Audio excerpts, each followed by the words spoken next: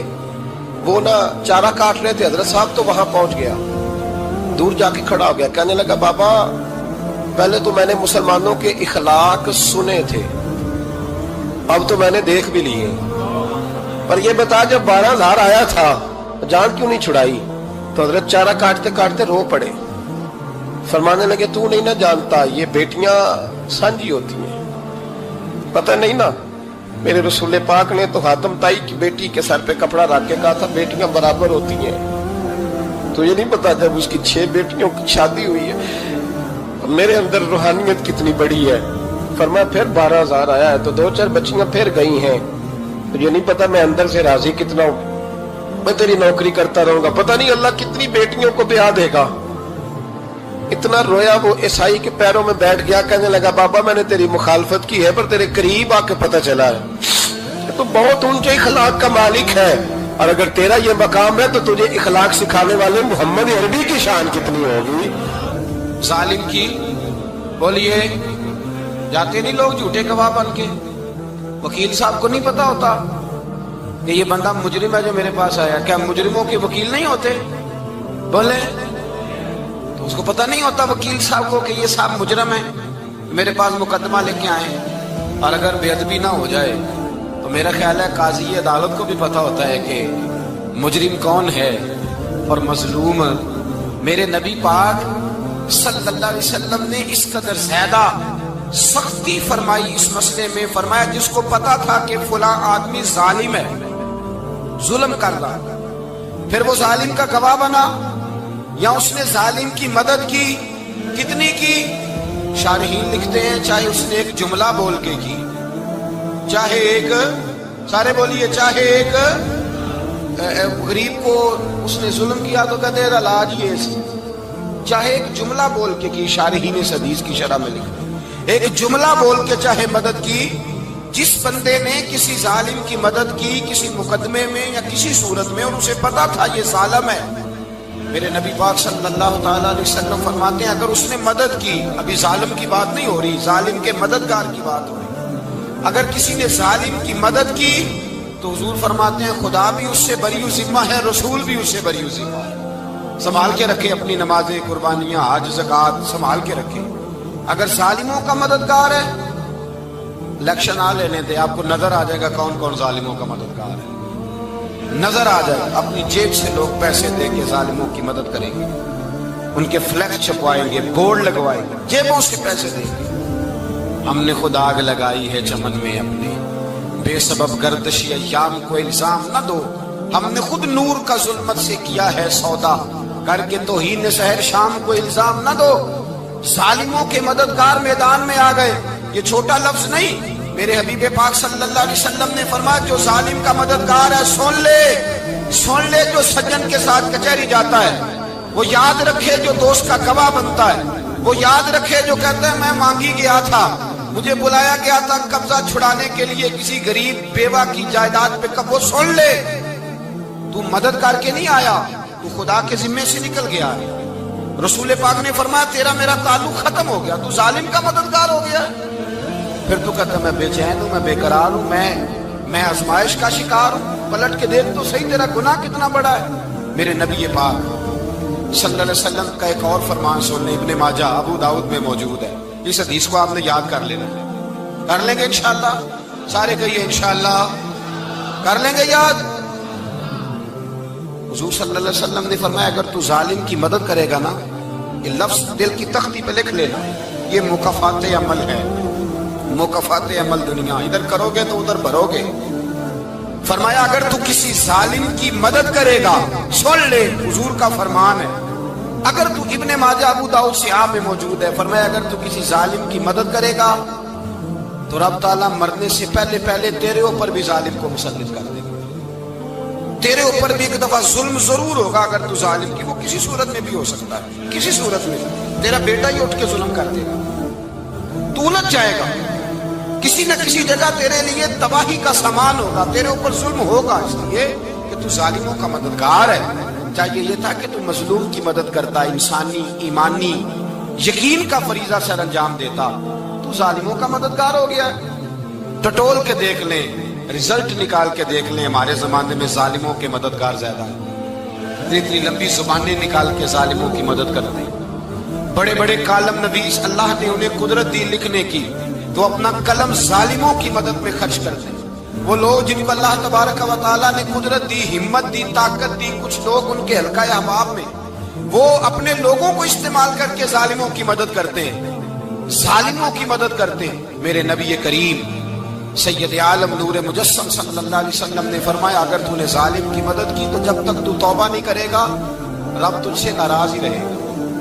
اللہ تجھ سے، او بھائی جس سے رب بھی ناراض ہو گیا، نہ کھانا نہ پینا نہ سونا نہ جاگنا نہ نیند، پھر تیری ہر چیز تیرے لیے آزمائش ہو جائے گی، پھر تیرا سایہ بھی تیرے لیے خوف کا سامان بنے گا، پھر زندگی جیتی جاگتی لاش بن جائے گی، تو اپنے کندھوں پر اپنی میت اٹھائے پھرے گا جب تو ظالم کا مددگار ہوگا۔ اور نبی پاک صلی اللہ علیہ وسلم نے فرمایا ظالموں کا مددگار بھی ظالم ہوتا ہے، ظالموں کا مددگار بھی، سارے بولے ظالموں کا مددگار بھی نہیں، کو نہیں، آپ سارے نہیں بولے، ایک دفعہ بولے ظالموں کا مددگار بھی، پکی بات ہے، ظالموں کا مددگار بھی۔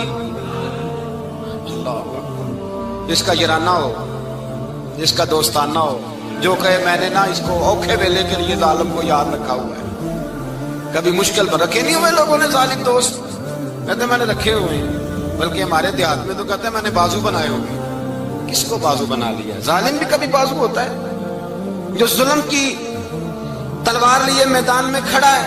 قارون، حامان، فرعون، نمرود کا حال نہیں لوگوں نے دیکھا؟ اپنے زمانے میں آپ نے کتنے لوگ نہیں دیکھے جن کے سائے سے، آواز سے لوگ کانپتے تھے؟ پھر پولیس کی گاڑیوں میں وہ اس طرح مردہ پڑے کہ دنیا نے تماشا دیکھا ان کا، یہ رنگ ہم نے دیکھے نہیں اپنے آنکھوں سے۔ فرمایا ظالم کا مددگار بھی، جو کار میں بٹھا کے لے کے گیا وہ بھی ظالم، جس نے چائے پلائی وہ بھی، جس شخص نے کھانا کھلایا وہ بھی، جو کچہری تک ساتھ گیا وہ بھی، جس نے فلیکس کے نیچے، بڑے شرابی کے نیچے چھوٹی اپنی فوٹو لگائی وہ بھی، جو ووٹ کی پرچی ڈالنے گیا وہ بھی۔ کہہ دینا باہر نکل کے کہ حضرت صاحب نے سیاسی تقریر کی ہے، کہہ دینا، پر بات تو سچی ہے نا۔ خو کرے ہم تو سے تھوڑا سا گلا بھی سن لے، خو کرے ہم تو سے تھوڑا سا بھی گلا۔ امام مالک کے پاس ایک بندہ آیا، اس نے کہا حضور میں درزی ہوں، ایک ظالم بادشاہ مجھ سے کپڑے سلواتا ہے، میں تو ظالموں کا مددگار نہیں نا۔ ایک ظالم بادشاہ مجھ سے، حضور میں تو مددگار نہیں نا ظالموں کا، جو فرمایا ظالموں کا مددگار بھی ظالم ہوتا ہے، تو کپڑے لے کے آتا ہے میں سی کے دے دیتا ہوں، ذمہ داری نہیں سمجھے۔ یہ ایک آدمی دکاندار ہے، اس سے کوئی بندہ چیز خریدنے آئے گا تو تھوڑی کہے گا میں نے نہیں دینی، تو دے گا۔ کوئی بندہ اگر کسی شخص سے کوئی کام کہتا ہے جو اس کی فیلڈ ہے، اس کا شعبہ ہے، اس کا معاش کا وہ سلسلہ ہے، کہتے ہیں یا رسول اللہ صلی اللہ علیہ وسلم ظالموں کا مددگار بھی ظالم، حضور نے فرما دیا۔ تو امام مالک سے بندے نے مسئلہ پوچھا، دل کی تختی پہ لکھنے والی باتیں ہیں، کہا حضور میں درزی ہوں، ظالم کپڑے سلواتے ہیں، میں تو مددگار نہیں نا۔ امام صاحب کہنے لگے نہیں، مددگار تو وہ ہوگا جو تجھے سوئی دھاگا فراہم کرے گا، تو پورے کپڑے سی کے دیتا ہے، تو خود بہت بڑا ظالم ہے، تو پورے سوٹ سی کے دیتا ہے، تو بہت بڑا ظالم خود ہے۔ مددگار تو وہ ہوگا جو تجھے دھاگا دے گا، جو تجھے بٹن دے گا، جو تجھے نلکی دے گا، جو ظالم سے اتنی نفرت ظلم کر کے بندہ ہے۔ یہاں تو ہمارے زمانے میں ہیرو بن جاتے ہیں لوگ، ظالم ہیرو ہے، لوگ اس سے ڈرتے پھرتے ہیں، گھومتے پھرتے ہیں، اور بہت سارے کم مزاج لوگ اس کے پیچھے ہاتھ باندھ کے پھرتے ہیں۔ ظالموں کی مدد کرنا، ظالموں کے ساتھ رہنا، یہ ظلم ہے، ظلم، یہ زیادتی ہے۔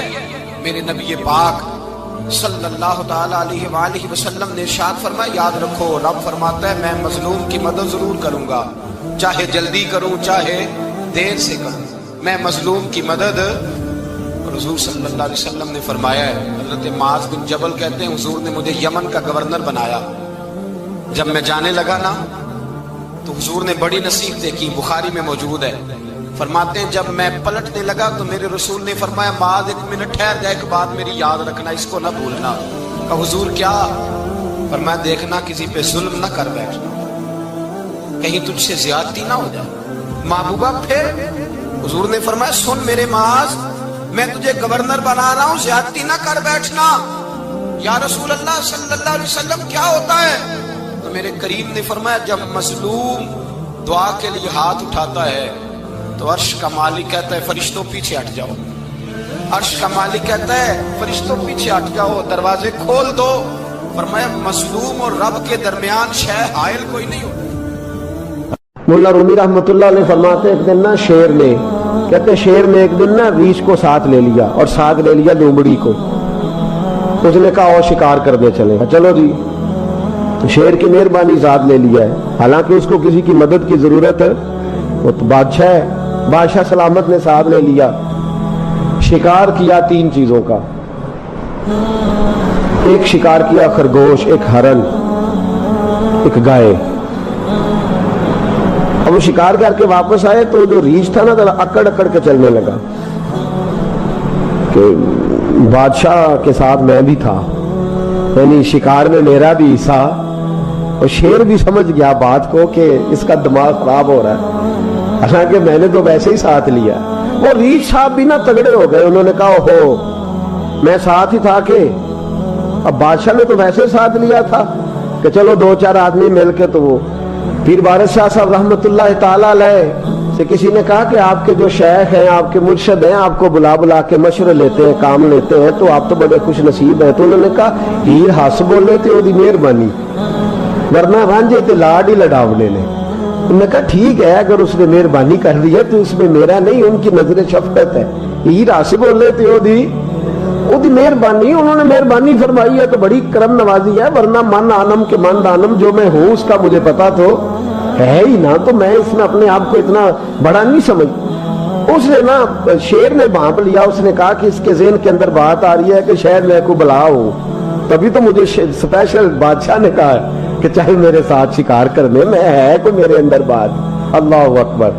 اس نے نا آ گئے بیٹھ گئے، اس نے کہا اس سے بادشاہ نے کہ کیا کرنا ہے، اب شکار تو ہو گیا ہے، تو اس کے اندر تو سودا سمایا ہوا تھا نا، اس نے کہا جی کرنا کیا ہے، بانٹ کے کھانا چاہیے، بانٹ کے کھانا چاہیے۔ اس کو بڑا غصہ آیا، اس نے کہا اچھا تو مجھے کمزور سمجھتا ہے، میں جو چاہتا تھا کر سکتا تھا، میں نے تو عذرائے محبت تجھے عزت دی ساتھ لے لی یار، تو بن کے ہی بیٹھ گیا ہے۔ اس نے کہا اچھا بانٹ کے کھانا چاہیے، کہا بالکل، کہا چلو بانٹو، پھر کیسے بانٹنا ہے۔ ہرن کا اور بکرے کا گوشت ایک جیسا ہوتا ہے، بلکہ ہرن کا زیادہ مہنگا ہوتا ہے، لذیذ ہوتا ہے۔ اب اس نے تقسیم کیسی کی دی، اس نے چلاکی کرنی چاہیے، کہنے لگا جی تقسیم سیدھی سی ہے، آپ بڑے ہیں گائے آپ کی، 3 جانوروں کا شکار ہوا نا، گائے ہرن اور خرگوش، کہنے لگا آپ بڑے ہیں گائے آپ کی، میں درمیانہ ہوں تو ہرن میرا، اور لومڑی چھوٹی ہے تو خرگوش لومڑی کا۔ اس نے کہا تیرا بھلا ہو جائے، کیسی تم نے تقسیم کی ہے۔ اس نے مارا پنجا اور ریچھ کو بھی مار دیا۔ اس نے کہا تو عجیب آدمی ہے بھائی، تجھے تو ذرا موقع دیا ہے تو تو نے ہاتھ ہی وہاں ڈال لیا ہے جہاں بالکل تیرا بنتا ہی نہیں تھا۔ اللہ اکبر۔ اس نے کہا اچھا مر گیا۔ اب لومڑی بھی سنبھل کے بیٹھ گئی، لومڑی ذرا تیز ہے چلاک ہے، تو مولا رومی علیہ رحمہ کہتے ہیں، اور شیر کہنے لگا لومڑی سے چل تو تقسیم کر، تو تقسیم کر کیا کرنا چاہیے۔ تو کہنے لگی بادشاہ سلامت تقسیم بڑی سادی سی ہے، سویرے ناشتہ خرگوش کا کرے، دوپہر کو آپ جب کھانا کھانے لگے تو ہرن تناول فرمائے، اور شام کو ذرا آپ زیادہ کھاتے ہیں تو آپ گائے کھائیں، یہی تقسیم ہے۔ بڑا راضی ہوا شیر۔ اس نے کہا تو نے یہ تقسیم بڑی اچھی کی ہے، یہ کہاں سے سیکھی ہے؟ کہنے لگی ریچھ کی موت سے سیکھی ہے، ابھی مرا ہے میرے سامنے، اس کی موت سے میں نے سیکھی ہے، اس لیے کہ اگر یہ تقسیم نہ کی تو مر میں بھی جاؤں گی۔